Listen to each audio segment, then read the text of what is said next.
नमस्कार दोस्तों। हमारे हिंदू धर्म में श्राद्ध पक्ष का बहुत महत्व है।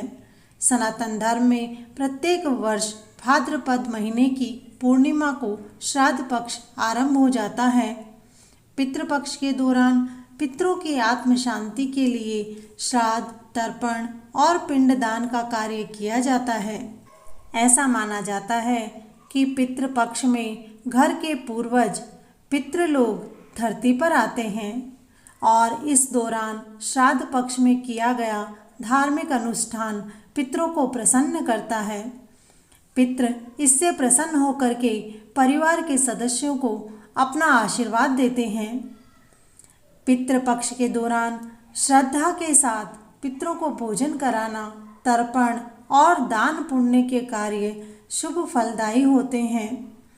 इस वर्ष पितृपक्ष 17 सितंबर को पूर्णिमा तिथि के श्राद्ध से शुरू हो रहा है। श्राद्ध करने का सही समय कुतुब काल, रोहिणी काल और अपहरण काल माना जाता है।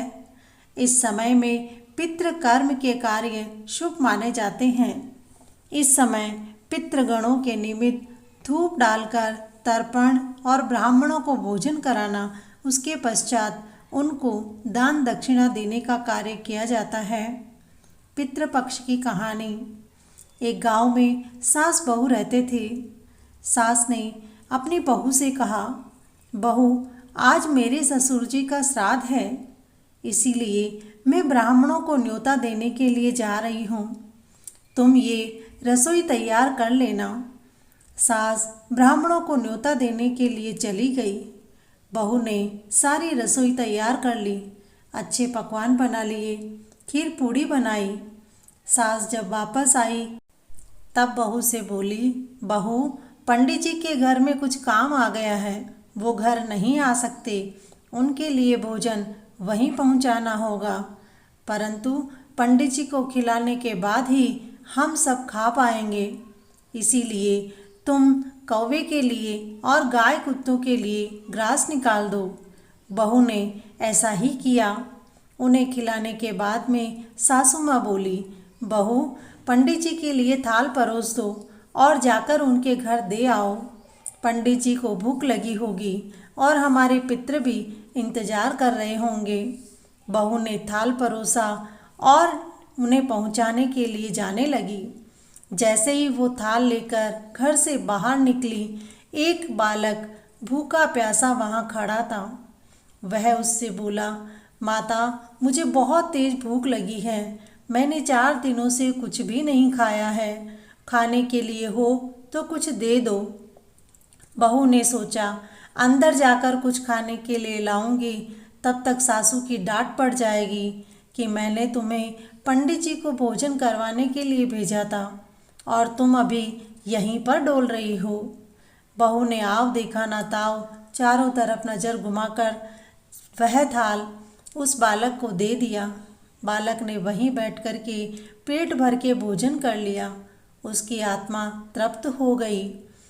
उसने उसे आशीष दिया कि माता, मेरा जैसे पेट तृप्त हुआ है, मेरी आत्मा तृप्त हुई है, वैसे ही आप सबके घर में भी सुख शांति और आपकी आत्मा तृप्त होती रहे। ऐसा आशीष देकर वह बालक वहाँ से चला गया। बहू तुरंत घर में आई तो सासू ने कहा, बहू, तुम इतनी जल्दी कैसे आ गई? उन्हें खाना खिलाकर भी आ गई। बहू ने डरते हुए कहा, सासू माँ, मैं उनके घर नहीं पहुँची। तब सासू बोली, फिर ये थाल खाली कैसे हो गया? बहू ने डरते हुए जवाब दिया, सासू माँ, मैं थाल लेकर जा ही रही थी कि बाहर एक भूखा बालक खड़ा था। वह 4 दिन से भूखा था। मैंने वह थाल उसे परोस दिया। उसने पेट भर के खाना खाया और खूब आशीष दिया। यह सुनकर के सासू माँ नाराज हुई। बोली, मेरे ससुर जी का श्राद्ध है और मैंने पंडित जी के लिए भोजन परोसा था, तुमने बीच में ही उस थाल को किसी और को परोस दिया। यह सुनकर बहू के ससुर जी बोले, अरे, इसने तो कुछ गलत नहीं किया है, बहू ने जो किया अच्छा किया है, आज मेरे पिता की आत्मा तृप्त हो जाएगी कि एक भूखे को भोजन खिलाया है। वह भोजन उन तक अवश्य पहुंच जाएगा। किसी भूखे को भोजन कराना ही सबसे बड़ा श्राद्ध है। कहानी समाप्त हुई। बोलो पितृदेव की जय।